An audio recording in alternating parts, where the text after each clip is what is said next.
ازيكم يا حبايبي عاملين ايه؟ معاكم قناة ستاردست روتين ارابيك. قبل ما ابدأ قراءة النهاردة احب اشكر كل متابعين القناة، كل الداعمين للقناة باشتراكاتهم بلايكاتهم بتعليقاتهم الجميلة.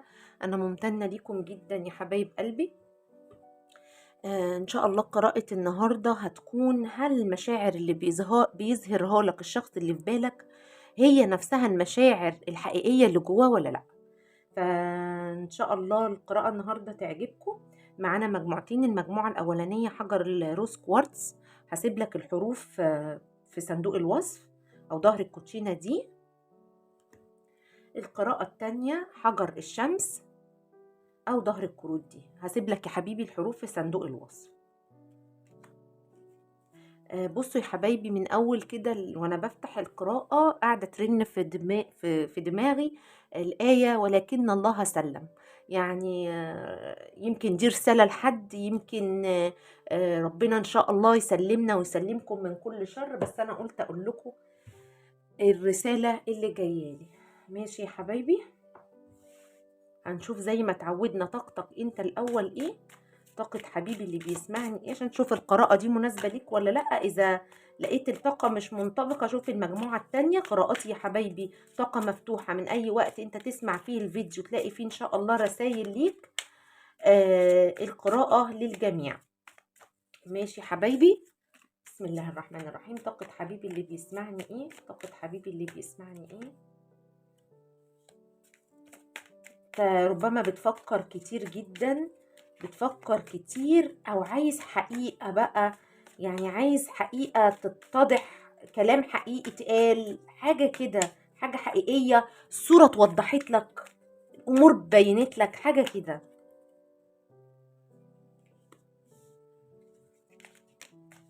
ربما في تواصل مع حد معين، او انت بتسعى للتواصل عشان تبين حقائق مع حد معين. عايز تواصل سريع، عايز وضوح، عايز صراحة. ما شاء الله انت بتقضي اوقات حلوة، يمكن مع اصحابك مع العيلة، بتخرج كتير.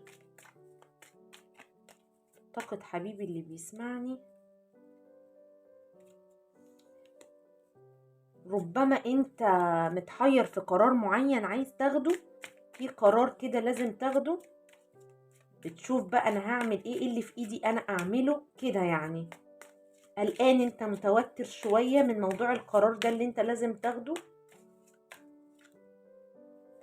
ربما القرار اللي انت عايز تاخده ده قرار بالرحيل، ربما رحيل من علاقة ثلاثية جايز. طاقة حبيبي اللي بيسمعني، انت شخص معطاء، شخص اديت كتير، بتدي كتير في علاقاتك. ربما انت معين لأسرة، معين لحد، بتدي بتنفق، انت في نفقات عليك، في نفقات عليك. استني عطية إلهية من ربنا. مش عارفة، حسيت كنتوا بتيه كده جسمكوا صغنون. مستني أقدار ربنا أو مسلم أمرك لله، منطلق، عايز تنطلق في هدف في دماغك عايز تحققه. دي طاقتك يا حبيبي. نشوف بقى طاقة الشخص اللي احنا بنسأل عنه. طاقة الشخص اللي احنا بنسأل عنه ايه، طاقة الشخص اللي احنا بنسأل عنه ايه، طاقة الشخص اللي احنا بنسأل عنه. الشخص اللي احنا بنسأل عنه ده عليه أعباء كتير جدا جدا جدا، من كتر الحمل اللي عليه كأنه مش شايف هو ايه الخطوة اللي المفروض يعملها. الشخص ده ربما في زواج، ربما في زواج الشخص ده، أو الزواج ده يعني عليه أعباء من الزواج، عليه التزامات كتير، بيشتغل كتير. الشخص ده بيقضي أغلب وقته في الشغل، أو ربما أنت عارفه من طريق الشغل، بينكم مصالح مشتركة جايز. طاقة الشخص ايه ده، نفسه في بداية جديدة، عايز بداية جديدة الشخص ده.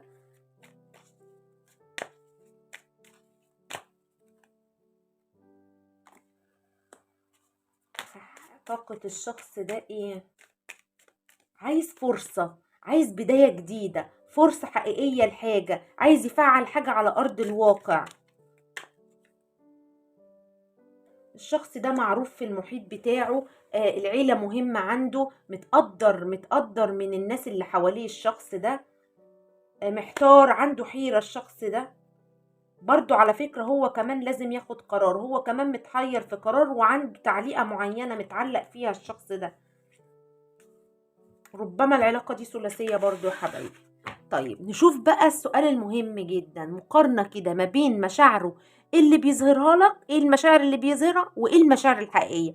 ربما المشاعر اللي بيظهرك هي نفس مشاعره الحقيقية، ربما العكس. هنشوف ايه اللي بيظهره وايه اللي مخبيه. ايه المشاعر اللي بيظهرها لك الاول؟ ايه المشاعر اللي بيظهرها لك؟ بيظهر لك ايه الشخص ده؟ انا هخلي الكروت تقع لوحدها يا حبيبي. ايه المشاعر اللي بيظهرها لك الشخص ده؟ ايه المشاعر اللي بيظهرها الشخص ده؟ بيظهر لك ايه الشخص ده؟ ايه اللي بيظهره لك؟ الشخص ده بيظهر لك انه تعبان. يا خبر، ده بيظهر لك انه تعبان، وبيظهر يا اما انه نهى العلاقة معاك، يا اما نهي العلاقة مع حد، او انه هو محتاج، يعني في حاجة بتنتهي في حياته، هو بيظهر لك كده. يمكن بيقول لك العلاقة اللي انا فيها انتهت، او بيبين لك ان العلاقة ما بينك وما بينه انتهت. ايه اللي بيظهره لك الشخص ده؟ او ان مفيش امل في علاقتكم دي. بيظهر لك ايه الشخص ده؟ الشخص ده بيظهر لك ايه؟ بيظهر لك انه مديك ظهره وماشي، يا منك يا من علاقة زي ما قلت لك، انت هتبقى عارف. بيظهر لك ايه الشخص ده؟ بيظهر لك انه بيشتغل كتير، بانه بيقضي اغلب وقته في الشغل. بيظهر لك ايه الشخص ده؟ بيظهر لك انه مش عاجبه العلاقة الثلاثية اذا هي علاقة ثلاثية. بيظهر لك ايه الشخص ده؟ بيظهر لك ان في حد يعني ماديا مسيطر عليه، يعني او مادياته مش في ايده، في ايد حد تاني. بيظهر لك ايه الشخص ده؟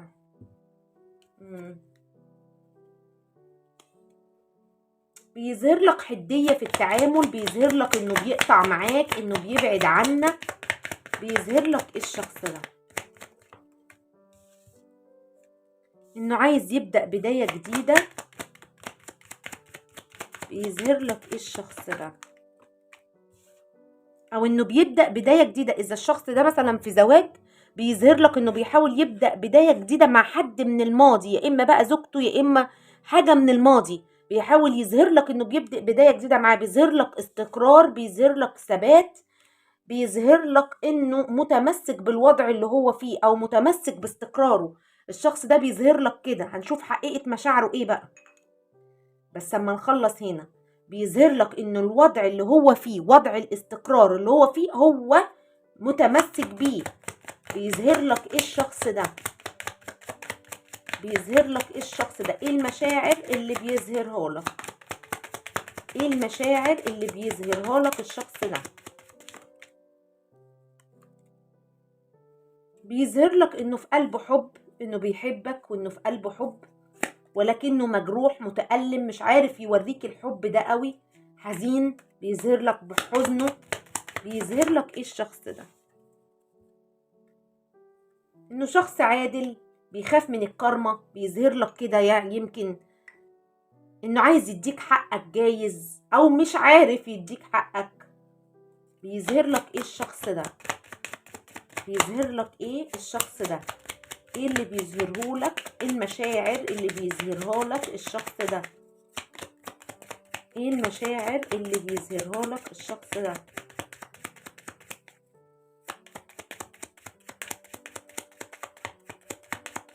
ايه المشاعر اللي بيظهرها لك الشخص ده؟ بيظهر لك ان هو في استقرار عالي، او ان وضعه مستقر، الوضع اللي هو فيه ده مستقر، حتى لو بيبذل فيه مجهود فهو مستقر. بيظهر لك ايه الشخص ده؟ ايه اللي الشخص ده بيظهره؟ بيظهر لك ايه الشخص ده؟ ايه اللي بيظهره لك الشخص ده؟ ايه المشاعر اللي بيظهرها لك الشخص ده؟ بيظهر لك انه مسيطر على وضعه ومسيطر على اموره، ان هو شخصية قوية مسيطرة، هو بيظهر لك كده. الشخص ده ايه المشاعر اللي بيظهرها لك؟ بيظهر لك ايه الشخص ده؟ بيظهر لك انه شخص متحكم ومسيطر وبتاع شغل مش بتاع كلام. يمكن بيظهر لك رغبة، او بيظهر لك رغبة قوية فيك. يعني بيظهر لك رغبة قوية فيك وبيبين لك ده. بيظهر لك ان هو حد مستسلم للأقدار. يعني مستسلم للأقدار وبالتوقيت الإلهي. يعني هو ايه؟ يعني بيبين لك كده ان هو انا مسلم امري لله، سيبها على الله. ده اللي بيقوله لك. يمكن بيوريك انه برضو عنده حظوظ الشخص ده.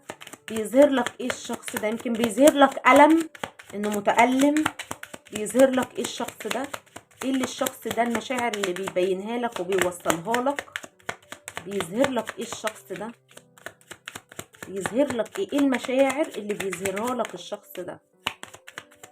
ايه المشاعر اللي بيظهرها؟ ايه المشاعر اللي بيظهرها؟ بيظهر لك انه بيحاول يظبط اموره. يعني انه في متاهة، انه مش عارف يعمل ايه، بيحاول يمشي اموره. وبيظهر لك ان علاقته بيك لا متناهية، ان علاقته بيك قدرية رغم اي حاجة. بيظهر لك او هو بيوري لك ان العلاقة دي علاقة قدرية، انا وانت مع بعض مربوطين بحبل واحد رغم اي حاجة. بيظهر لك ايه؟ بيظهر لك رغبه. الشخص ده بيظهر لك رغبته فيك جامد جدا، او ما بينكوا كيمياء. بيظهر الموضوع ده مش بيخبيه. يعني اذا الشخص ده عنده رغبه فيك جسديه بيقول لك، مش بيتكسف منها، بيقول لك. بيظهر لك ايه الشخص ده؟ ده اللي بيظهره لك. بيظهر لك ايه بقى الشخص ده؟ بيظهر لك انه عايز منك فرصه حقيقيه، او عايز معاك حاجه حقيقيه. وبيظهر لك انه عايز يديك، وما بينكوا بيظهر لك انه عنده اسرار، او عنده غموض، او شخص غامض، او الاحمال اللي عليه دي غامضه. يعني ما بيقولكش انا عندي كذا وعندي كذا وعندي يوم، هو مش بيقول. طيب ناخد من هنا برضو 5 كروت كده. بيظهر لك ايه الشخص ده؟ ايه المشاعر اللي بيظهرها لك؟ بيظهر لك ايه الشخص ده؟ ايه المشاعر اللي بيظهرها لك الشخص ده؟ بسم الله الرحمن الرحيم. بيظهر لك ايه الشخص ده؟ بيظهر لك حيرة. بيظهر لك انه حيران محتار مش عارف يعمل ايه. يمكن الشخص ده يعني بيظهر لك ان هو بيتخيلك جسديا. بيظهر لك انه في تخيلات، ما بيعرفك ده انه بيحلم بيك مثلا، يجي يقول لك انا بحلم بيك. بيظهر لك الموضوع ده. محتار الشخص ده، بيبين لك حيرة في امره. بيظهر لك بالسعادة. إذا الشخص ده متزوج فهو بيظهر لك السعادة مع الأسرة اللي هو فيها. بيظهر لك إيه الشخص ده؟ بيظهر لك إنه شخص مندفع، شخص متهور، ما بيخافش من حاجة. بيظهر لك كده إنه شخص مقدام محارب. بيظهر لك إيه الشخص ده؟ إنه مهتم قوي بعاداته وتقاليده. وبيظهر لك الشخص ده إذا في عيلة فبيظهر لك أو بيديك الإحساس إن أنت لازم تبقى في السر، لازم تبقى في الدرة بعيد عن العيلة دي. ماشي، نشوف بقى مشاعره الحقيقية ايه. نشوف مشاعره الحقيقية بقى، ده اللي بيظهره.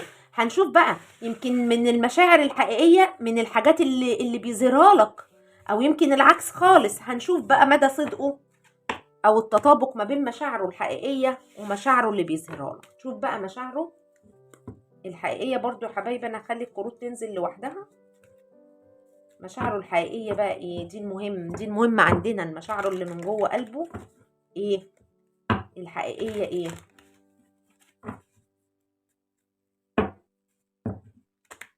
معلش ادوني دقايق بس، ثواني مش دقايق، ثواني اعمل شافلنج للكروت. حلو. بسم الله الرحمن الرحيم. مش عايزة تخش في بعض. بسم الله الرحمن الرحيم. الله. بسم الله الرحمن الرحيم. بسم الله الرحمن الرحيم. بسم الله الرحمن. نشوف بقى بسم الله. بسم الله مشاعره الحقيقية اللي بيظهره لك. بسم الله اللي مش بيظهرها لك. المشاعر الحقيقية اللي جوه قلبه ايه؟ مشاعره الحقيقية اللي جوه قلبه انه عايز معاك فرصة حقيقية، دي حاجة بجد. انه عايز معاك حاجة، فرصة حقيقية، حاجة على ارض الواقع، دي حاجة بجد. ده من جواه فعلا. ان الشخص ده مش مستقر زي ما بيبين لك، انه وضعه مش مستقر. دي حقيقة، اللي بيظهره لك مش الحقيقة، الكارت مقلوب. الشخص ده مش مسيطر على وضعه او استقراره متزعزع. الشخص ده بيظهر لك ايه؟ الشخص ده مشاعره الحقيقية ايه تجاهك؟ مشاعره الحقيقية ايه تجاهك؟ مشاعره الحقيقية ايه تجاهك؟ او ربما مش عارف يحقق معاك استقرار. مشاعره الحقيقية تجاهك ان الشخص ده مشاعرك ليه ثابتة متجذرة في قلبه. يعني في مشاعر جواه متعمقة جوه قلبه. الشخص ده عنده انجذاب ليك عالي جدا جدا جدا جدا. نفسه يعمل، يعني عايز حاجات يعملها، مش بس يقول. مش عايز كلام معاك، عايز افعال. ربما الشخص ده مش عارف يحقق استقرار او الزواج معاك. مشاعر الشخص ده الحقيقية تجاهك ايه؟ مشاعره الحقيقية تجاهك ايه؟ مشاعره الحقيقية تجاهك ايه الشخص ده؟ مشاعره الحقيقية تجاهك ايه؟ بيحس ان انت الاستقرار معاك انت.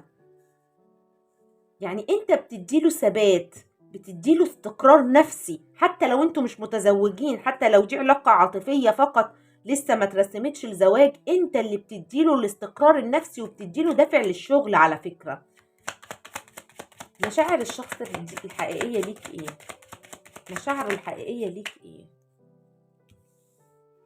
الشخص ده ربما منعزل عنك شوية. يعني ربما إذا انتوا في تباعد أو بيوري لك إنه في تباعد، فالشخص ده فعلا منعزل. يعني بيحاول يلاقي الإرشاد الإلهي، بيحاول يلاقي النور في طريقه. الشخص ده بيحبك بجد على فكرة. في مشاعر حب دي ظهرت لنا في اللي بيظهرهولك، وفي مشاعره الحقيقية في حب. في حب، بس الشخص ده متضايق من حاجة، زعلان من حاجة، في حاجة مزعلاه في العلاقة بتاعتكو دي. ربما عدم قدرته على ان هو يستقر معاك دي مزعلاه. مشاعر الشخص الحقيقية ليك ايه اللي من جوه قلبه؟ مشاعره الحقيقية اللي من جوه قلبه ايه؟ ان الشخص ده مهزوم، او ربما لما انت بتبعد عنه بيحس بهزيمة. الشخص ده مصر عليك على فكرة، يعني او بيراقبك ومصر عليك. مصر عليك الشخص ده، يعني مش عايز يضيع العلاقة دي. الشخص ده بيراقبك من بعيد على فكرة، يعني كأنه مستخبي وبيبص عليك انت عامل ايه، وحاسس ان انت متحاصر او هو حاصرك في حاجة. بيشوفك بقى انت هتتصرف ازاي، بس هو مصر عليك الشخص ده. اما انت بتبعد عن الشخص ده او بتقوله، يعني بتنسحب منه، الشخص ده بيحس بهزيمة او بيحس باستسلام. او الشخص ده في مشاعره الحقيقية ان هو مستسلم لفكرة عدم القدرة على الاستقرار معاك. يعني يمكن مش بيعمل حاجة، يمكن مش بيعمل حاجة، بس مستسلم او حاسس بانهزام وخلاص. مشاعر الشخص الحقيقية ده ليك ايه؟ مشاعر الشخص الحقيقية ده ليك ايه؟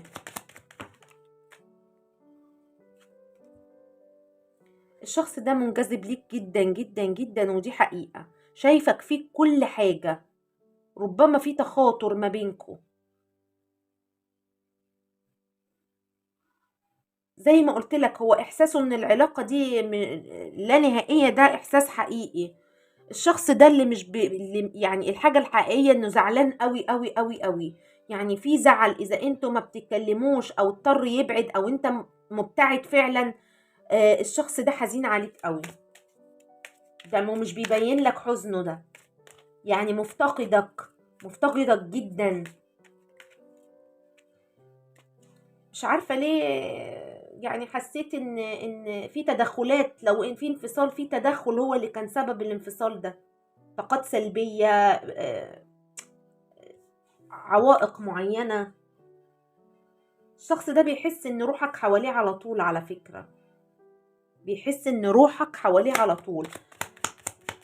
مشاعر الشخص ده الحقيقية ليك ايه؟ مشاعره الحقيقية اللي من جوه قلبه ليك ايه؟ مشاعره الحقيقية اللي جوه قلبه ليك ايه؟ هو حاسس ان العلاقة بتاعتك دي علاقة قدرية، او لما انعزل عنك او اما انعزل جوه نفسه وتقوقع على نفسه عرف انت مين بالنسبة له. ربما علاقتكم هو حاسس ان برضو عليها احكام من الناس، عشان كده مش قادر يحقق معاك استقرار. مشاعر الشخص الحقيقية ليك ايه؟ مشاعر الشخص ده الحقيقية ليك ايه؟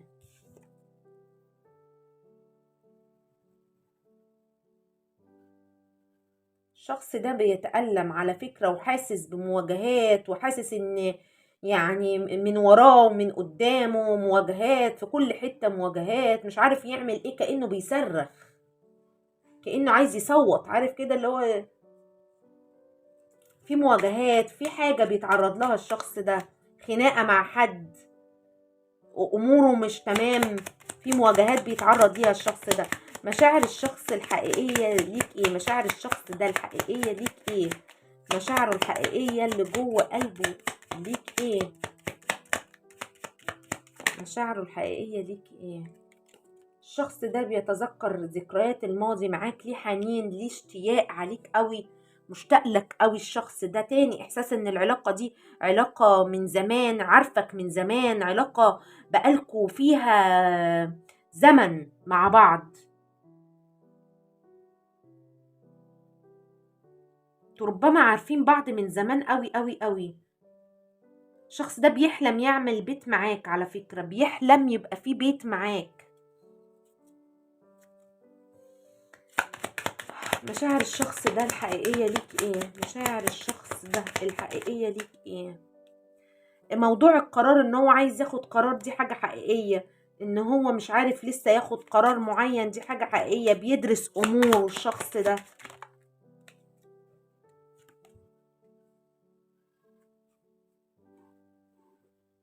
في انتظار، في انتظار في طاقة الشخص ده على فكرة. يعني في حرف الار، يمكن حرف الار ليه علاقة بيكو. الشخص ده بيتخيلك كتير، او مش بقولك هنا روحك حواليه، هو بيحس كده، بيحس روحك حواليه، واللي مصبره على طاقة الانتظار دي لو انتوا في ما بينكوا تواصل روحي، احساسه بالتواصل الروحي اللي معاك، بيندهلك الشخص ده. الشخص ده بيحبك على فكرة، وبيتخيلك، وبيحس انه بينادي عليك، ويعني منتظر الفرصة المناسبة، يعني منتظر فرصة مناسبة تجمعوا بيك. في حد ورا الشخص ده، يعني في حاجة وراه، يعني في ناس قاعدين له. طيب مشاعر الشخص ده الحقيقية ليك ايه؟ مشاعره الحقيقية واحساسه الحقيقي بيك ايه؟ مشاعره الحقيقية واحساسه الحقيقي بيك ايه؟ مشاعره الحقيقية واحساسه الحقيقي بيك ايه؟ مشاعره الحقيقية واحساسه الحقيقي بيك ايه؟ الشخص ده ما بيبين لكش اي مشاعر على فكرة، يعني حب ولفلفة ويقول لك انا بحبك وكلام عواطف مش كتير. وقول لي صح ولا غلط.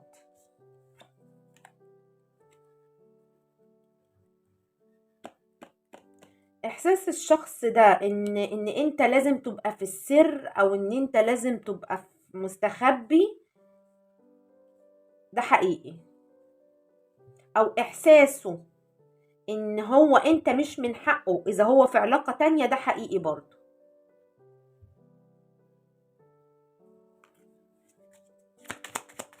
مشاعر الشخص ده الحقيقية ليك ايه؟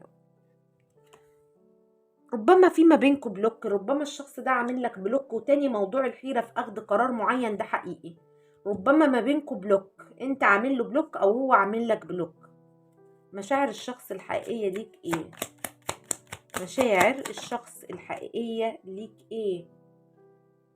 ربما حصل ما بينكم خلاف يا حبايبي، حصل ما بينكم خناقة، حصل ما بينكم نزاع، في مواجهات بتحصل، في افراد كتيرة متدخلة في العلاقة دي. مشاعر الشخص ده ايه الحقيقية ليك؟ مشاعره الحقيقية ليك ايه؟ مشاعره الحقيقية ليك ايه الشخص ده؟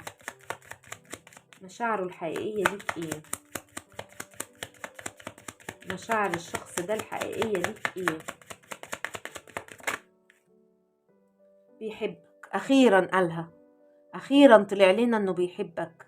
الشخص ده كتوم جدا جدا جدا جدا، وما بيبينش مشاعر، واكتب لي في التعليقات بس هو بيحبك، وحاسس ان العلاقة دي علاقة قدرية، علاقة روحية، علاقة تواصل روحي، في ما بينكم تواصل روحي جامد قوي، بتحلم بيه، بيحلم بيك، تخاطر كده يعني. مشاعر الشخص الحقيقية ليك ايه؟ عايز يديك زي ما انت اديت له، مش انا انت ده طلع في طاقتك ان انت شخص معطاء وشخص بتدي، الشخص ده عايز يديك زي ما انت اديت له. مشاعر الشخص الحقيقية ليك ايه؟ مشاعر الشخص ده الحقيقية ليك ايه؟ الشخص ده عايز يعني عايز يعمل بقى اكشن، عايز يعمل اكشن، عايز يبقى جدي بقى، يعمل خطوات معاك. مشاعر الشخص الحقيقية ليك ايه؟ وزي ما قلت لك الشخص ده ما بيبين لكش مشاعر اصلا، هو احساسه ان علاقتك دي علاقة قدرية مسيطر عليه على فكرة في الحقيقي واللي بيظهره لك. مشاعر الشخص الحقيقية ليك ايه؟ مشاعر الشخص الحقيقية ليك ايه؟ مشاعر الشخص ده الحقيقية ليك ايه؟ مشاعره الحقيقية ليك ايه؟ بيحبك، بص قلبه فيض من المشاعر ليك على فكرة، ولكن الشخص ده كتوم كتوم وبيخبي ومش بيظهر لك، يعني يمكن يظهر لك شغف جسدي وما يظهر لكش حب. واكتب لي في التعليقات مشاعر الشخص ده ليك ايه الحقيقية. اخر كارت، مشاعر الشخص ده الحقيقية ليك ايه؟ مشاعر الشخص الحقيقية ليك ايه؟ بص لا لا، بص احساسه ان العلاقة دي قدرية، مش ممكن مش ممكن، حاسس ان انت يعني توأم روح، توأم شعلة بتاعه، علاقة قدرية، انت المناسب ليه، يعني احساسه بان العلاقة دي قدرية حقيقي حقيقي. طيب ناخد 5 كروت من هنا وبعد كده هاخد لك اوريكلز. مشاعر الشخص الحقيقية ليك ايه؟ مشاعر الشخص ده الحقيقية ليك ايه؟ مشاعره الحقيقية ليك ايه؟ مشاعر الشخص الحقيقية ليك ايه؟ الشخص ده تعبان جدا من غيرك، الشخص ده اذا انت قاطع معاه او ما بتتكلمش معاه او اوضاعكم مش تمام، حاسس بفقد جامد جدا، وربما ظروفه المادية الشخص ده مش تمام برضو. مشاعر الشخص الحقيقية ده ليك ايه؟ مشاعره الحقيقية ليك ايه؟ بيبص عليك من بعيد ومنتظرك، منتظرك الشخص ده، منتظر فرصة مناسبة تجمعه بيك. مشاعر الشخص ده ليك ايه؟ مشاعره الحقيقية اللي من جوه قلبه، الصادقة، الصادقة من جوه قلبه. ايه تاني؟ بص قصة العلاقة القدرية وهو حاسس ان في توقيت الهي يجمعكم مع بعض. مشاعر الشخص ده حرف الار تاني وحرف الاي ربما ليهم علاقة بيكوا. رقم 6. مشاعر الشخص الحقيقية ليك ايه؟ رقم 16 او 61. مشاعر الشخص ده الحقيقية ليك ايه؟ الشخص ده ربما يعني مش ناضج في التعامل، ربما مش ناضج معاك في التعامل، بيزعل بسرعة، بيغضب بسرعة. الشخص ده من مشاعره الحقيقية ان علاقتك معاه انفينيت، قدرية، حاسس ان انت سيطرت عليه وعلى مشاعره. ماشي يا حبيبي، هاخد لك اوريكلز من هنا. مشاعر الشخص ده الحقيقية ليك ايه؟ مشاعر، في سؤال بيلح في دماغي، هل حبه صادق ولا لا؟ انا هشوف لك السؤال ده بالبندول بالتارو. مشاعر الشخص، اكيد حد بيسأل مشاعره مشاعر، في مشاعر حب صادقة، مشاعر الحب صادقة ولا لا؟ هنسأل السؤال ده. مشاعره الحقيقية ليك ايه؟ هو مشاعره ان انت اديت له ظهرك، او انت بعدت، او قلت له خلاص مع السلامة، ده وقت ان انا امشي، انت ما عملتش حاجة، او هو متباعد عنك الفترة دي. ربما رقم 45 ليه علاقة بيكو. مشاعر الشخص الحقيقية، بص سولميت، شوف كام كارت من كروت ان العلاقة دي قدرية ظهر لنا، وظهر ان هو حاسس من مشاعره، عارف ان انت السولميت بتاعه رغم اذا في بعد. ربما رقم 41 ليه علاقة بيكو. الطاقة الذكورية عندك أو عنده عالية، يعني في حد فيكو هو اللي بيبادر، في حد فيكو إن هو أعتقد أنت هو اللي بيبادر، هو اللي منطلق، هو اللي بيعبر عن مشاعره أكتر. ربما الشخص ده عايز يوازن الطاقة الذكورية عنده. وعلى فكرة الطاقة الذكورية والطاقة الأنثوية ملهاش دعوة بست وراجل، هي احنا كبشر فينا الطاقتين. الشخص ده عايز يجيلك وعايز يجي بسرعة، إذا في بعد عايز ينهيه، ربما رقم 1 وربما رقم 47 ليه علاقة بيكو. عايز يقطع مسافة، إذا في مسافة ما بينكو عايز يجيها الشخص ده. الشخص ده حزين قوي قوي قوي تاني. بص ده حاسس باليتم، حاسس باليتم والوحدة من غيرك على فكرة، وحاسس ان الوقت أزف والوقت بيجري بيه. يعني في حب بس في بعد، في بعد، في عند، في عند، ولكن طبعا في حب وفي رغبة وفي الحاجات دي كلها. هل بقى بيظهر لك ده؟ انت اكيد هتبقى عارف اكتر.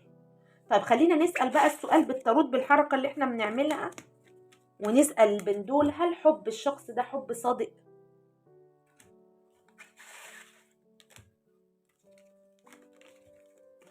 هل حب الشخص ده حب صادق؟ بسم الله الرحمن الرحيم.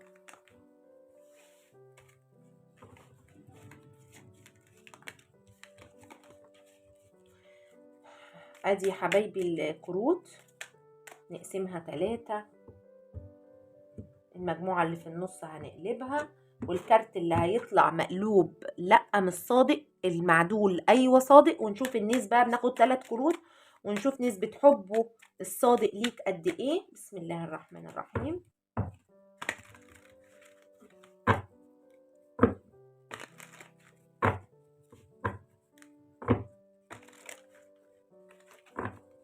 هل حب الشخص ده ليك حب صادق؟ بسم الله الرحمن الرحيم. اللهم صل على سيدنا محمد. هل حب الشخص ده ليك حب صادق؟ بسم الله.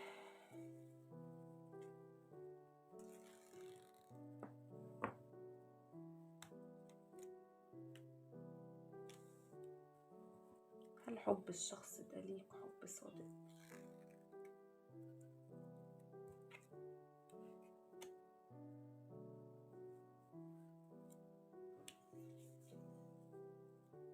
هو 2 لأ وواحد ليه بقى لأ؟ ربما ماديات الشخص ده مش تمام، وربما لسه الشخص ده يعني رغم إحساسه، رغم ان بيجيله ارشاد الهي، اذا العلاقة دي علاقة قدرية الشخص ده بيجيله علامات وبيجيله ارشادات وهو بينكرها، بيجيله علامات وبيجيله ارشادات هو بينكرها، بس عنده الاحساس ان العلاقة دي علاقة انفينيت، بيحاول يوازن اموره، يعني بنسبة 30% حب صادق. بس دي لعبة يا حبايبي، محدش يزعل. ربما اوضاع الشخص المادية دي مش تمام. طيب نشوف بالبندول بقى، هل حب الشخص ده حب صادق؟ بس انا حاسه ان هو حبه صادق، بس هو يمكن بينكر، هو في مرحله انكار. جايز الشخص ده، ربما الشخص ده اذا هي علاقه قدريه، المرحله اللي هو بيعدي بيها دي دلوقتي اللي هي مرحله انكار العلاقه دي اصلا. طيب هل حب الشخص ده، وبيكذب نفسه ممكن على فكره، يعني مش عايز يصدق مشاعره. هل حب الشخص ده حب صادق؟ هل حب الشخص ده حب صادق ليك؟ هل حبه صادق؟ هل حب الشخص ده حب صادق؟ معلش يا حبايبي هي بتطول شوية. هل حب الشخص ده حب صادق؟ بسم الله الرحمن الرحيم. هل حب الشخص ده حب صادق؟ هل بيحب حبيبي اللي بيسمعني حب بيور من قلبه؟ هل في حب صادق؟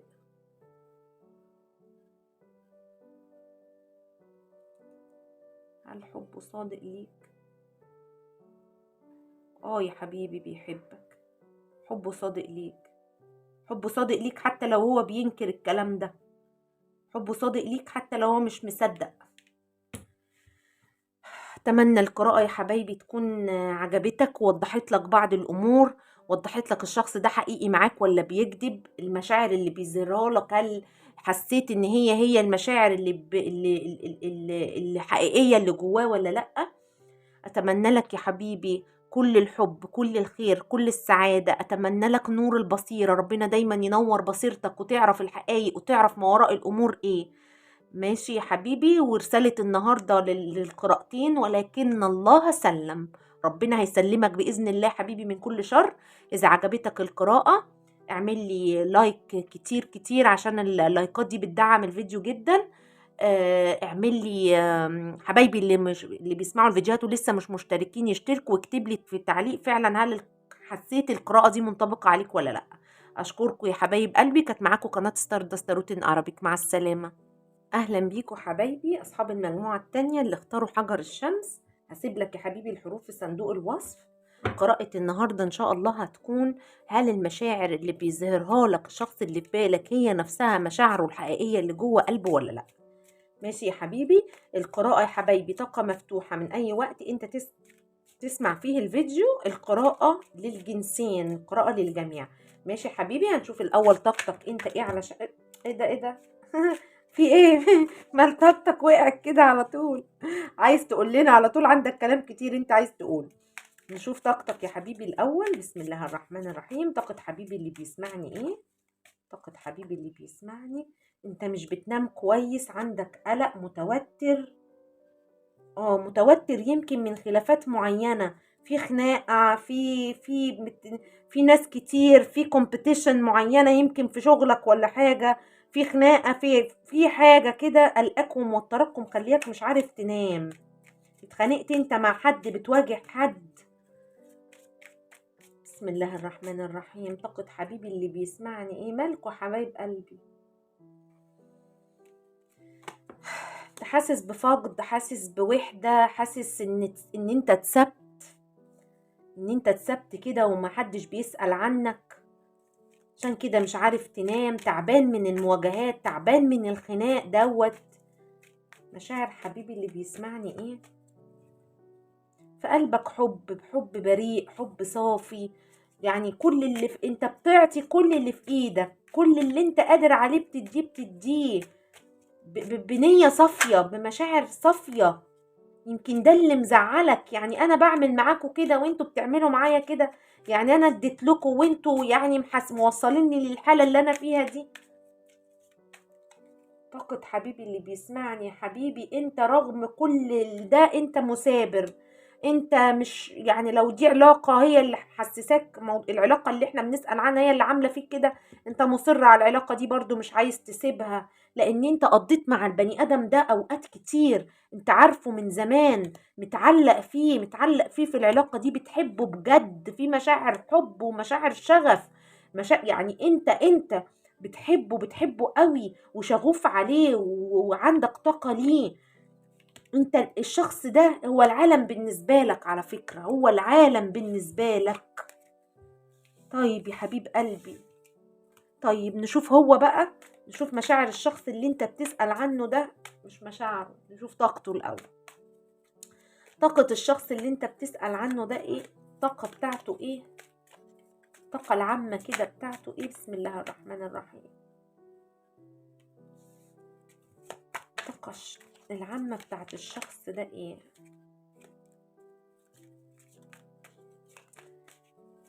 ربما الشخص ده أصغر منك سنا، يا إما مش ناضج عنك، يعني مش ناضج زيك قصدي، يعني إما هو سنه صغير يا إما هو شخصية لسه مش ناضجة قوي. باللغة العربية تقريبا، وكان في مدرسة لغة عربية بتتفرج علي أرعن تقريبا اسمها كده. الشخص ده بيحاول يوفر استقلال مادي، أو هو في رخاء مادي، عنده وفرة مادية. ربما الشخص ده عنده حيوان أليف معاه على طول. الشخص ده بيدور على فرص حقيقية، يعني بيعرف من أين تؤكل الكتف. يعني الشخص ده بيحب، يعني عايز فرص حقيقية، او دايما بيشوف مصلحته فين وبيروح وراها. الشخص ده ربما في حظوظ في حياته دلوقتي، حاسس بعجلة الحظ معاه. الطاقة العامة للشخص ده ايه؟ او مهتم بمادياته. او الشخص ده، بص مش بقولك مهتم بمادياته وبشغله، الشخص ده بيقضي وقت كتير قوي في شغله، يعني اللي همه دلوقتي الشغل، او بيدي اهتمامه للشغل او لمادياته، مهتم بمادياته الشخص ده. الطاقة العامة للشخص ده ايه؟ بيحب، في حب وفي مشاعر وفي بدايات جديدة بيحاول يحققها. الشخص ده بيحب على فكرة، في حب في حياته، وان شاء الله تكون انت. طيب نشوف بقى سؤالنا النهاردة، هل مشاعر الشخص ده ليك حقيقية؟ ايه هي المشاعر الحقيقية؟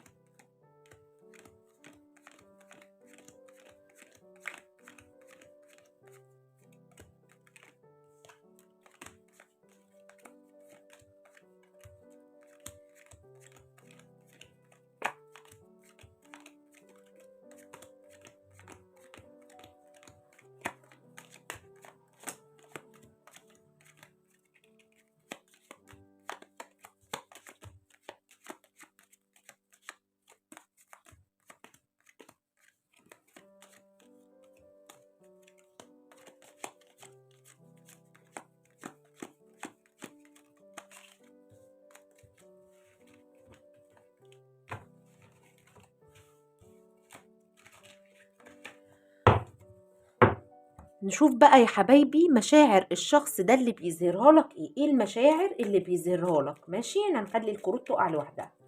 ايه المشاعر اللي بيظهرها لك الشخص ده؟ كان بيظهر لك حزن الشخص ده. الشخص ده بيظهر لك ان في قرار لازم ياخده، او انه مش عارف ياخد قرار معين. بيظهر لك ايه الشخص ده؟ بيظهر لك ان انت العالم بالنسبة له، وانت حبيب قلبه وروحه وحياته، وبيبص عليك. هو بيوري لك كده، بيوري لك انه عنده رغبة عليك، ان انت فيك كل حاجة. ده اللي بيظهره لك. بيظهر لك ايه الشخص ده؟ بيظهر لك ان هو عايز يشتغل على العلاقة دي، او بيحاول يوفر ماديات علشان يبقى معاك. بيظهر لك ايه الشخص ده؟ بيظهر لك ان انت مسيطر عليه، وان علاقته بيك علاقة انفينيت، وان انت الوحيد اللي روت الوايلد بارت اللي فيه، ان انت روته، وانه منجذب عليك جسديا جدا. بيظهر لك ايه تاني الشخص ده؟ بيظهر لك ايه الشخص ده؟ بيظهر لك ان انت رجعت له الحياة تاني من الاول وجديد، وان اللي قبلك انتهى. بيظهر لك ايه الشخص ده؟ ايه اللي الشخص ده بيظهره؟ بيظهر لك انه شخصية حادة، وشخصية ماسك نفسه ومتمكن من اللي بيعمله، ان هو اللي مسيطر على الامور يعني. بيظهر لك انه عنده كل حاجة، وان انت امنية الحب بالنسبة له، وان هو محقق كل حاجة ما عدا حاجة واحدة، حبك. يعني ده اللي ناقصه. بيظهر لك ايه الشخص ده؟ بيظهر لك ايه الشخص ده؟ بيظهر لك انه بيحاول يوازن اموره، بيحاول يوازن بينك وما بين حاجة تانية، اي حاجة بقى. بيحاول يوازن ما بينك وما بين شغله، ما بينك وما بين اهله، بيحاول يوازن ما بينك وما بين حد. ده اللي بيحاول يوصله لك. بيحاول يوصل لك انه رافض اي حد غيرك، يعني بيحاول يوصل لك انه في رفض لاي كاس حب تاني غيرك انت، او انه بيتعرض عليه علاقات وهو ما بيرضاش. هو بيقول لك كده، واكتب لي في التعليقات. بيظهر لك انه شخصية قوية وما بيخافش من حاجة، وبيقطع اي حد بيحاول يوصل له. بيظهر لك ايه الشخص ده؟ بيظهر لك ايه المشاعر اللي بيظهرها لك؟ بيظهر لك ايه اللي بيظهره لك؟ ايه اللي بيظهره؟ انه مندفع عليك جدا، وانه عايز ينجح علاقته معاك. هو بيظهر لك كده، هنشوف ده حقيقي ولا لا. ان هو بيحاول ينجح علاقته معاك، وانه مصر عليك، وانه بيسيطر على مشاعره معاك.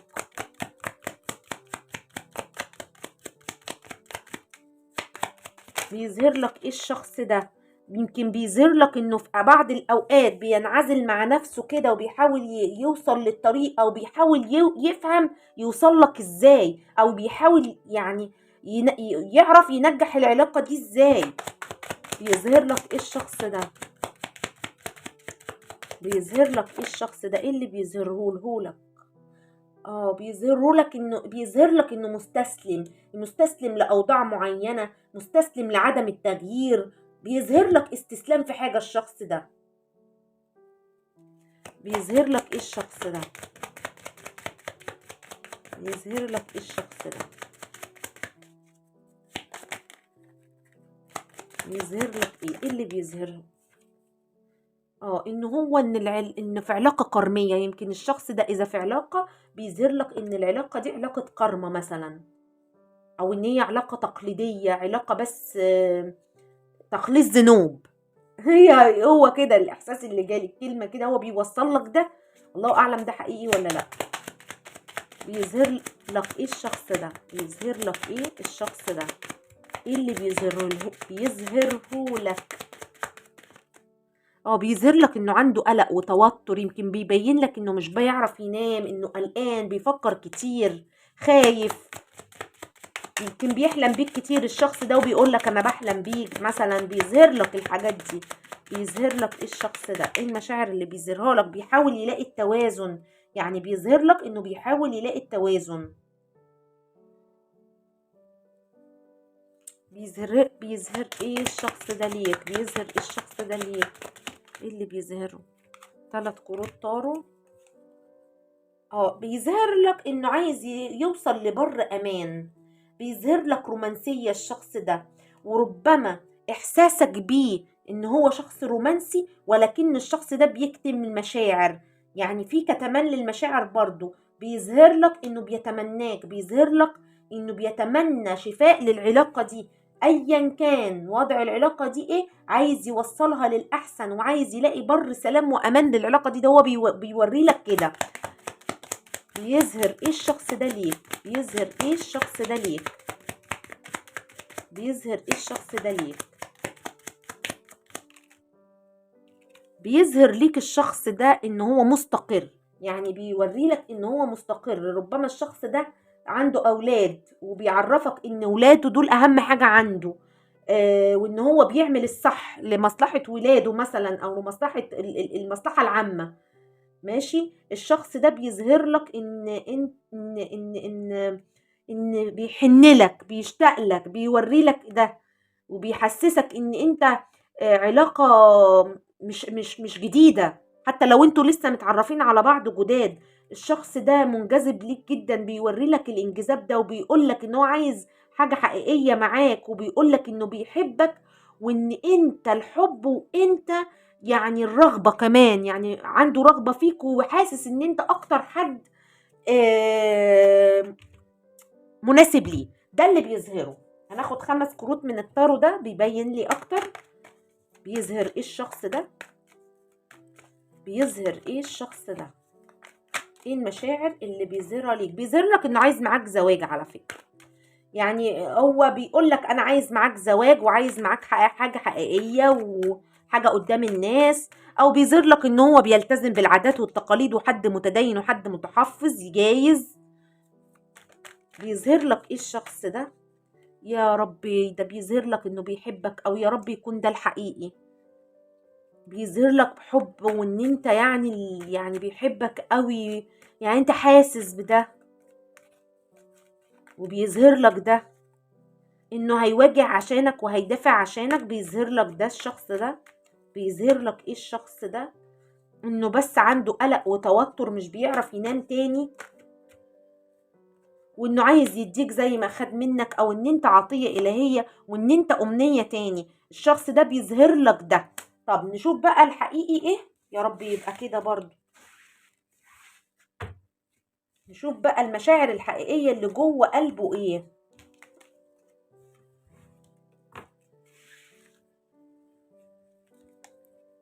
المشاعر الحقيقية اللي جوه قلب الشخص ده ليك ايه؟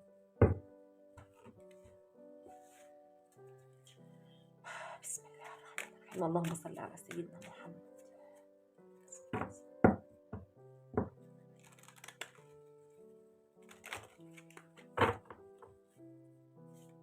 وهنسأل سؤال في الآخر، هل مشاعر الحب دي حقيقية ولا لأ، بالطار وبالبندول. بسم الله الرحمن الرحيم. مشاعر الشخص الحقيقية ليك ايه؟ هل حبه صادق ليك ولا لأ؟ مشاعره الحقيقية ليك ايه؟ بسم الله الرحمن الرحيم. بسم الله.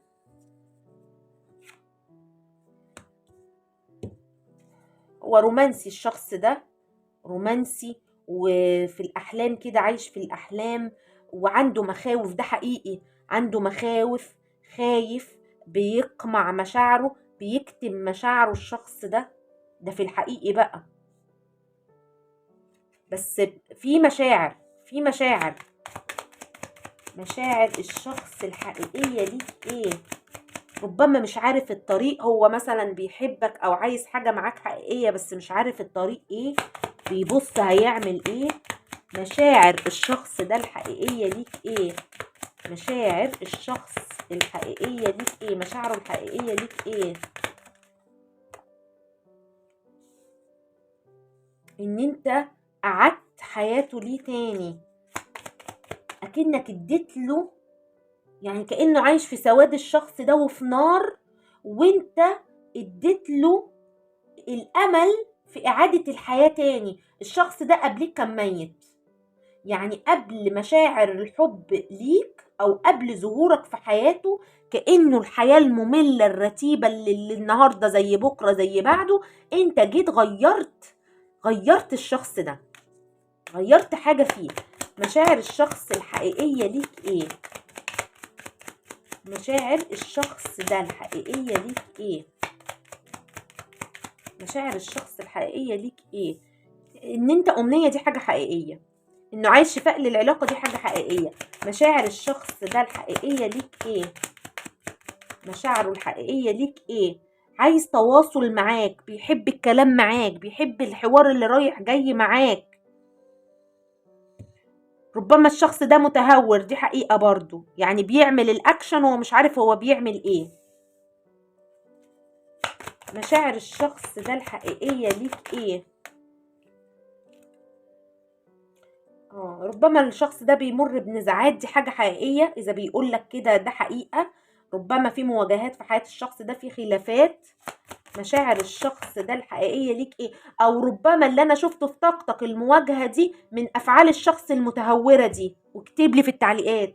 يعني الخناق اللي بيحصل ما بينكم بيبقى بسببه حب، بيحبك الحمد لله يا رب. في مشاعر حب صافية وخالصة ليك، قلبه بيفيض بمحبتك. وانا حاسه بحب جامد قوي قوي قوي، يعني حاسه ان انا عايزه احضن اللي بيكلمني، اللي بيسمعني ده بيحبك، وفي مشاعر دفى وحب ليك.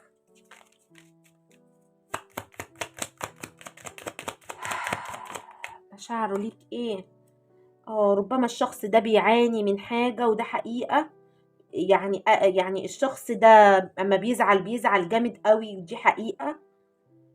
اذا انت زعلانين من بعض دلوقتي، فالشخص ده متأثر جدا جدا جدا. اذا في خلافات ما بينكو، ودي حاجة حقيقية حتى لو مش بيظهر لك ده.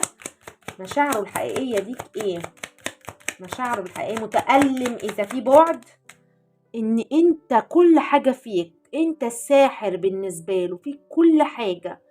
عندك ده وعندك ده وعندك ده وعندك ده، وتعرف تعمل ده وتعرف تعمل ده. فيك الحب وفيك الشوق وفيك الرغبة وفيك كل حاجة. وعلاقته معاك انفنت، هو حاسس بكده. انت النجمة بالنسبة له، انت الورود. مش عارفة، فيه الورود بيضة كده، شايفة ورود بيضة. ربما كان بيهديك الشخص ده بورود، خاصة ورود بيضة. بيحبك الشخص ده، انت جذاب بالنسبة له قوي على فكرة. مش عارفة، جات برضو في رسالة إذا العلاقة دي مرت بأي حاجة صعبة، فبده يعني بفعل فاعل بقى، أيا كان الفاعل ده إيه. في تدخل حصل إذا أنتم متخاصمين، أو زي ما شفت في طاقتك في زعل، فالزعل ده بسبب حد. وإذا العلاقة دي طبعا، لأن هي قراءة عامة، كل واحد ياخد وضعه. يعني أنا باخد كل الطاقات. اذا في انفصال الشخص ده بيتمنى الانفصال ده يروح، يتمنى ريونيون، يتمنى شفاء، يتمنى توضيح امور. مشاعر الشخص الحقيقية ليك ايه؟ ربما الشخص ده مش جامد قوي زي ما بيوري لك، يعني ربما هو بيوري لك الحدية وبيوري لك انه شخص مسيطر على الامور، ربما لا مش قوي. مشاعر الشخص الحقيقية ليك ايه؟ مشاعر الشخص ده الحقيقية ليك ايه؟ يعني الشخص ده على فكرة حتى لو بيوري لك وش صارم، الشخص ده مرهف الحس. مش عارفة عايزة اقول الكلمة اللي قاعدة ترن في دماغي، اللي هي قلبه قلب خصاية يعني. عارف انت لما بنقول كده في مصر، لما نقول لك ايه واحد حساس قوي، يعني قلبه قلب خصاية. هو بقى الشخص ده قلبه قلب خصاية فعلا، وفي مشاعر حب فيه، حتى لو بيظهر لك عكس ده. رومانسي الشخص ده على فكرة، وربما ما بينكوا تخاطر وده حقيقة، ربما منكوا تخاطر وتواصل روحي ودي حاجة حقيقية، وهو حاسس بيها وانت حاسس بيها. مشاعر الشخص ده ليك ايه؟ مشاعر الشخص الحقيقية ليك ايه؟ مشاعره الحقيقية ليك ايه؟ مشاعر الشخص الحقيقية ليك ايه؟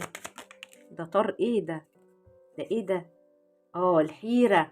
الحيرة، حيران. حيران من ايه يا حبيبي؟ عارف انت الاغنية دي؟ ربما دي رسالة ليك، بتاعت عبد الحليم حافظ تقريبا. اسمعها الاغنية دي. حيران. حيران من ايه يا حبيبي؟ تعبان. تعبان من ايه يا حبيبي؟ يا فايزة احمد، مش عارفة، مش فاكرة. يا رب اللي يفتكر الاغنية، اللي عارف الاغنية دي. حيران. حيران من ايه يا حبيبي؟ زعلان. زعلان من ايه يا حبيبي؟ دي انا قلتها لكم بالميلودي عشان تعرفوه. يعني اكتموا الصوت، اكتموا الصوت. مشاعر الشخص الحقيقية ليك ايه؟ ولا تتعب ولا تحتار حبك. مش عارفة بقى، مش عارفة، بس هي قاعدة تتغنى في دماغي دلوقتي. الشخص ده عايز العدالة، ربما عايز معاك زواج ومحتار يعمل معاك الزواج والترسيم ده ازاي. يعني عايز معاك حاجة حقيقية، حاجة قانونية، حاجة ليجل. او ربما الشخص ده على فكرة، اذا طبعا انا قلت لكم دي قراءة عامة، اذا في علاقة تانية ربما الشخص ده بيواجه انفصال فيها، او في حاجة في العلاقة دي التانية دي. مش انا قلت لك اذا الشخص ده بيبين لك انه مسؤول، وان ولاده مهمين، وان هو خايف على ولاده، دي حاجة حقيقية اذا كان بيظهر لك ده. كانت طالعة معانا دي. مشاعر الشخص ده الحقيقية ليك ايه؟ مشاعر الشخص ده الحقيقية، الشخص ده اب وولاده مهمين قوي عنده، في قلبه كل الحب ليك، في قلبه كل الحب ليك، وربما ده وجعه وتعبه اذا مش عارف يبقى معاك. مشاعر الشخص ده الحقيقية ليك ايه؟ لا ده منجذب عليك ايه؟ ده انت مش عايزة اقول نار، يعني منجذب عليك جدا، وما يشوفك بيضحك، لما يشوفك بيفرح. يعني عارف عايزة ايه الحلاوة دي؟ عارف انت ايه الجمال ده؟ بيبقى عايز يفضل ايه؟ يفضل يكلمك كده كلام ايه؟ يعني غزل، يعني طول ما انت واقف قدامه عايز، ما بيقدرش يمسك نفسه ويكتب لي في التعليقات. مشاعر الشخص ده ليك ايه؟ الشخص ده عايز معاك استقرار على فكرة، عايز معاك استقرار، بس الشخص ده يومه بسنة، يعني بطيء بطيء بطيء كالسلحفاة. مشاعر يعني طلع عينك، طلع عينك الشخص ده. مشاعر الشخص ده الحقيقية ليك ايه؟ فما تزعلش بقى، هو الحاجة مشاعر جميلة، انت زعلان بقى ليه؟ الشخص دوت يعني مصدق في التوقيت الإلهي، مصدق في الحكمة الإلهية، عايز حظوظ معاك، نفسه عجلة الحظ تدور في اتجاهكم، حاسس ان انت علاقة قدرية، عايز يشتغل على العلاقة دي. بقول لك الشخص ده عايز حاجة حقيقية، وربما العلاقة دي علاقة ثلاثية يا حبايبي، بس عايزك في زواج. مشاعر الشخص ده الحقيقية ليك ايه؟ عايز استقلال مادي عشان يعرف يعمل معاك حاجة. الشخص ده ظهر في طاقته ان هو بيحاول بيشتغل على مادياته دلوقتي عشان يوفر معاك زواج. الشخص ده واموره تتعدل ويعرف يتجوزك. مشاعر الشخص ده الحقيقية ليك ايه؟ مشاعره الحقيقية ليك ايه؟ ايه المشاعر الحقيقية ليك؟ عايز معاك فرصة بجد، عايز معاك حاجة بجد. كروتك بتطير ايه؟ ربما الشخص ده في حاجة مأيداه، ربما افكاره، او ربما الشخص ده اتسجن فيك انت، اتربط فيك مش عارف يخرج منك، وعشان كده عايز معاك حاجة حقيقية. على فكرة الطاقة دي حماسية قوي. الشخص ده شخصية حماسية وشخصية كده نار هو. واكتب لي في التعليقات الشخص ده يعني في حماس، في روح، في شغف في العلاقة دي. مش علاقة باردة وهادية، لا. مشاعر الشخص ده ليك ايه؟ مشاعر الشخص ده ليك ايه الحقيقية من جوه قلبه؟ مشاعر الشخص ده الحقيقية ليك ايه اللي من جوه قلبه؟ مشاعره الحقيقية ليك ايه من جوه قلبه؟ مشاعره الحقيقية ليك ايه من جوه قلبه؟ بيحبك الشخص ده. ربما العلاقة دي in and out، يعني يجي ويروح ويجي ويروح كده. والشخص ده عايز يفك التأييدة. إذا هو متأيد في حاجة تانية، عايز يفك التأييدة اللي هو فيها دي، عايز يقطع التأييدة. وإذا انتوا في انفصال عايز يوقف مرحلة الانفصال دي. انت العالم بالنسبة للشخص ده، انت العالم. مش ده برضو ظهر لنا في المشاعر اللي بيظهرها لك؟ دي حقيقة. اللي بيظهروا لك ده حقيقة. انت العالم بالنسبة له، انت فيك كل حاجة، فيك كل حاجة. انت بتجمع، يعني انت شخصيتك فيها ده وفيها ده. يمكن الناس بتتحير في شخصيتك انت، ما بتعرفش ما حدش يعرف يحطك في قالب. يعني دين هتلاقي، هزار هتلاقي، دلع ومياصة هتلاقي كده. يعني انت جامع كذا حاجة، وده عاجبه قوي فيك. مشاعر الشخص ده ايه الحقيقية ليك ايه؟ عاجبه قوي تنوعك، انت شخص متنوع على فكرة. مشاعر الشخص ده ليك ايه الحقيقية؟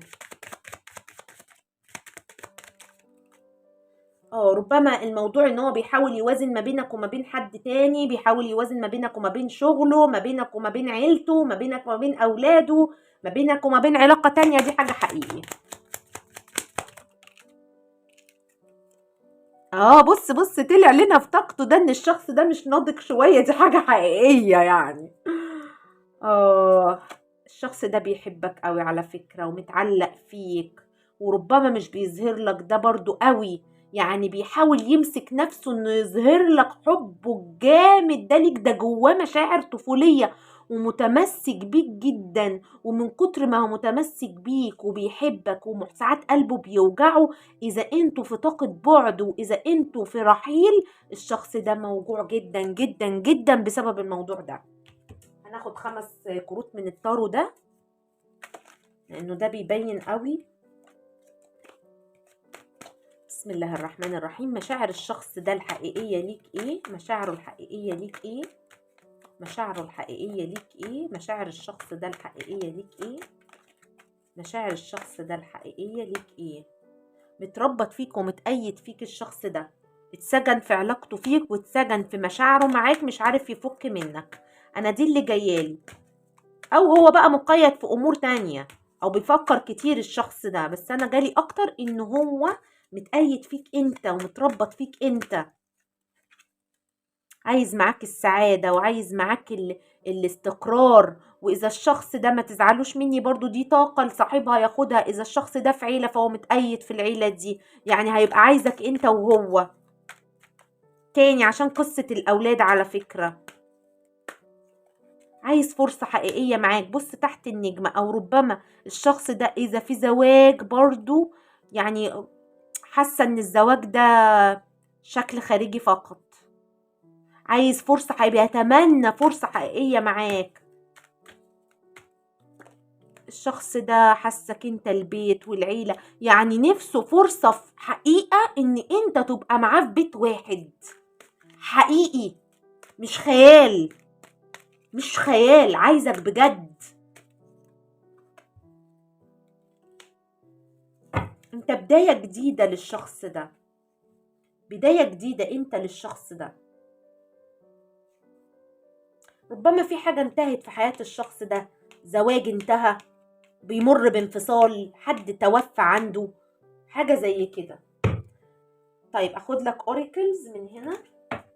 بسم الله الرحمن الرحيم. مشاعر الشخص ده الحقيقية ليك ايه؟ مشاعر الشخص ده الحقيقية ليك ايه؟ وبعد كده هنسأل سؤالنا، هل حب الشخص ده صادق ولا لا؟ بس انا شايفة هنا ان حبه صادق، بس هنسأل برضو.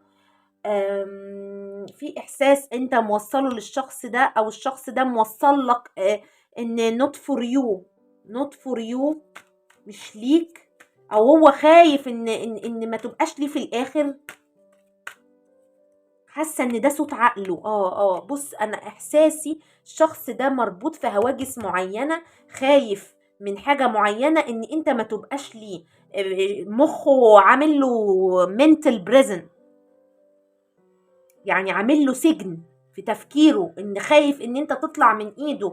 عايز حياه جديده معاك، عايز بدايه جديده فيها سعاده وفيها حب وفيها فرحه، عايز يبدأ معاك حياة جديدة. يمكن رقم 6 ورقم 39 ليه علاقة بيكو. انت القدر بالنسبة له، انت علاقة قدرية برضو على فكرة.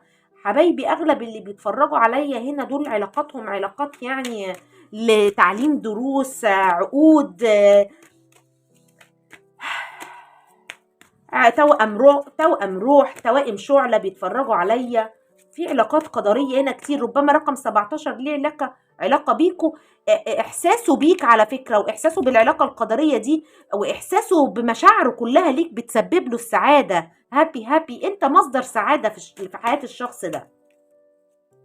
سول ميت. انا قلت لكم ايه؟ طيب نسأل بقى سؤالنا بالطار وبالطريقة اللي احنا بنعملها. هل حب الشخص ده صادق ليك ولا لأ؟ بنسبة قد ايه؟ بسم الله الرحمن الرحيم.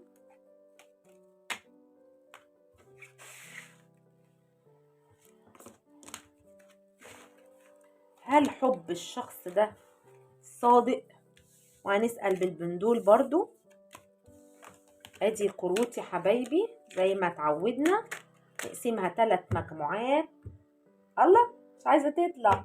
لا اله الا الله، بتعلق فيك الشخص ده. قلبنا المجموعة اللي في النص. الكارت اللي يطلع معدول اللي مقلوب لا. ماشي يا حبيبي، ونشوف النسبة كام. معلش نعمل شافلنج بس للكروت الاول. هو مال الكروت اتقلبت كده ليه؟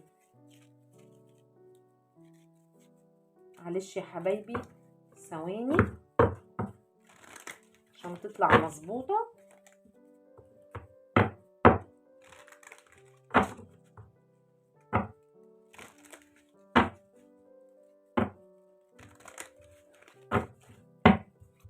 اللهم صل على سيدنا محمد. هل حب الشخص ده ليك حقيقي وصادق ولا لا؟ اللهم صل على سيدنا محمد.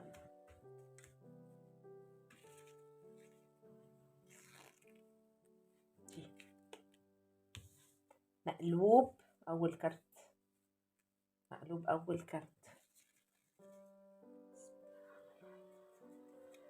ايوه، تاني كارت بسم الله الرحمن الرحيم.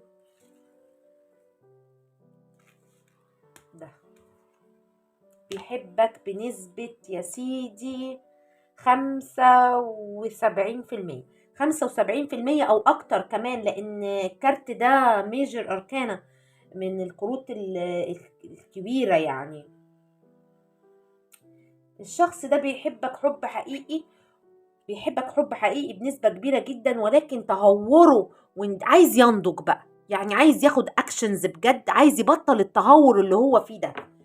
تهوره اللي هو فيه، حاسس بعلاقتك علاقة قدرية على فكرة. زي ما بقولك انت الوحيد اللي روضته، قلبه مليان كل الحب ليك، كل الحب ليك، وانا حاسه، قلت لك انا حاسه بالطاقه دي. نسال بالبندول بقى، هل حب الشخص ده بس مشكلته انه عايز ينضج شويه، ينضج شويه، يكبر في ردود افعاله، ويكبر في طريقته، ما يعملش افعال متهوره ويرجع يندم عليها. ربما الشخص ده بيزعلك ويجي يصالحك، ويعمل حاجه غلط ويضايقك ويقوم راجع تاني، وهكذا. بسم الله الرحمن الرحيم. هل حب الشخص ده ليك حب صادق؟ معلش يا حبايبي، هي بتطول شويه. هل حب الشخص ده ليك حب صادق من قلبه؟ حبه صادق من قلبه ليك، حب حقيقي خالص بيور؟ معلش يا حبايبي بتطول شوية. حب الشخص ده ليك حب صادق، بيحبك بجد؟ بيحب حبيبي اللي بيسمعني؟ بسم الله الرحمن الرحيم.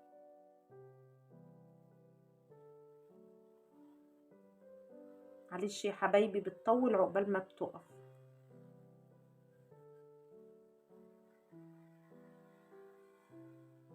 انا شايفاها اهي. يا حبيبي بيحبك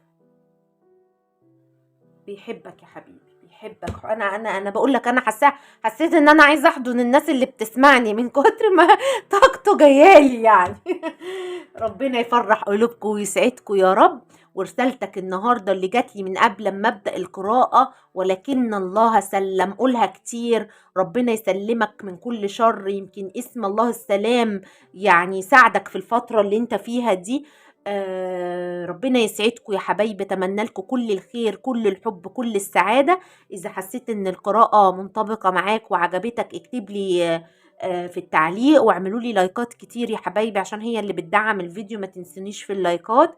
وحبايبي اللي بيسمعوني ومش مشتركين، يسعدني يا حبايب قلبي ان انتوا تشتركوا معانا في القناه.